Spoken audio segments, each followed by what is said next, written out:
கருணக்கிழங்கு மசியல் பண்ணலாம். கருணக்கிழங்கு வந்து மூலம் பைல்ஸ்ன்னு சொல்லுவாங்க, அதுக்கு நல்ல மருந்து. இதை வீக்லி ட்வைஸ் எடுத்துட்டோம் அப்படின்னா நமக்கு மூலம் வந்துட்டு ஃபுல்லாக ரெக்கவரி ஆயிரும். ட்ரை பண்ணி பாருங்கள். இது நல்ல மண் இருக்கும், அது நல்லா கழுவிட்டு ஒரு குக்கரில் போட்டு நல்லா வேக வச்சு எடுத்துக்கலாம்.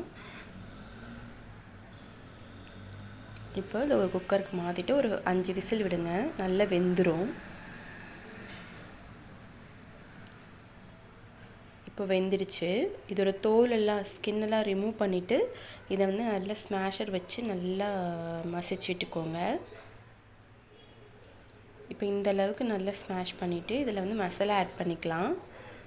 இதுக்கு ஃபஸ்ட்டு வந்துட்டு மஞ்சத்தூள் வந்து ஒரு 1/4 டீஸ்பூன் ஆட் பண்ணிக்கலாம். அடுத்து காரத்துக்கு வந்து நம்ம மிளகாத்தூள் ஆட் பண்ணிக்கலாம், தனி மிளகாத்தூள். அது வந்து ஒரு 1/2 டீஸ்பூன் ஆட் பண்ணிக்கலாம்.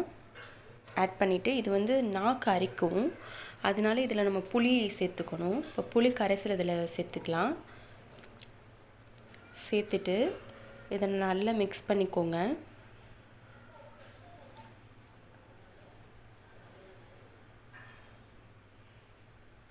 நல்லா மிக்ஸ் பண்ணியாச்சு. இப்போ தாளிச்சிக்கலாம். இப்போ ஒரு பேனில் கொஞ்சமாக ஆயில் சேர்த்துக்கலாம். இது நல்லெண்ணெயில் பண்ணிங்கன்னா டேஸ்ட் ரொம்பவே சூப்பராக இருக்கும். ஆயில் சேர்த்துட்டு ஆயில் நல்லா காஞ்சதுக்கப்புறமா தாளிப்பு ரெடி பண்ணிக்கலாம். குழந்தைங்களுக்குலாம் சின்ன வயசுலேருந்தே கொடுத்து பழக்கிடுங்க. கொஞ்சமாக இப்போ கடுகு உளுந்தம் பருப்பு ஆட் பண்ணிக்கலாம். அது நல்லா பொரிஞ்சு வரட்டும். இப்போ அதில் கருவேப்பிலை ஆட் பண்ணிக்கலாம்.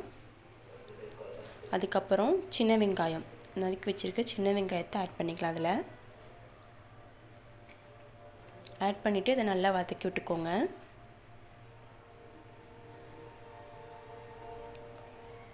ரொம்ப நேரம் உட்காந்துட்டே ஆஃபீஸ்லாம் ஒர்க் பண்ணுறவங்களுக்குலாம் மூலம் பைல்ஸ் அதிகமாக வரும். அவங்களாம் இதை சாப்பிட்டாங்க அப்படின்னா சீக்கிரமே ரெக்கவரி ஆயிரும். இப்போ இதில் தக்காளி ஆட் பண்ணிக்கலாம். மீடியம் சைஸ் தக்காளி, ஒரு தக்காளி. புளி ஆட் பண்ணுறோம் இல்லைங்களா, தக்காளி கம்மியாக ஆட் பண்ணிக்கோங்க. இதை நல்லா வதக்கி விட்டுக்கலாம். உங்களுக்கு காரம் அதிகமாக வேணும் அப்படின்னா இது கூடவே நீங்கள் பச்சை மிளகாவும் ஆட் பண்ணிக்கோங்க. நான் காரம் கம்மியாக தான் போடுறேன், அதனால அந்த மிளகாத்தூளே போதும். உங்களுக்கு அதிகமாக வேணும்னா பச்சை மிளகா ஆட் பண்ணிக்கோங்க. இப்போ இது நல்லா வெங்காயமும் தக்காளி நல்லா வதங்கணும். நல்லா வதக்கி விட்டுக்கோங்க. இப்போ நம்ம கரைச்சி வச்சுருக்கோம் இல்லைங்களா கருணக்கிழங்கு, அதை வந்து நம்ம இதில் ஆட் பண்ணிக்கலாம். ஃபுல்லாக ஆட் பண்ணிவிட்டு நல்லா அதை வந்து வதக்கி விட்டுக்கோங்க. இது நல்லா இப்போ அந்த எண்ணெயிலே வந்துட்டு நல்லா வெந்து வரணும். ஆல்ரெடி நம்ம வேக வச்சுருக்கோம். இப்போ உப்பு ஆட் பண்ணிக்கலாம்.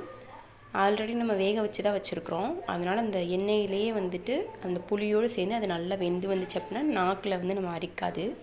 இப்போ நம்ம கிளறி விட்டுட்டு மூடி போட்டு ஒரு 10 மினிட்ஸ் குக் பண்ணிக்கலாம்.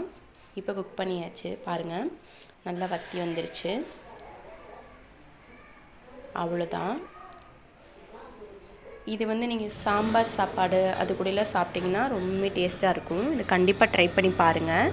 ட்ரை பண்ணிவிட்டு எப்படி இருக்குன்னு கமெண்ட் பண்ணுங்கள்.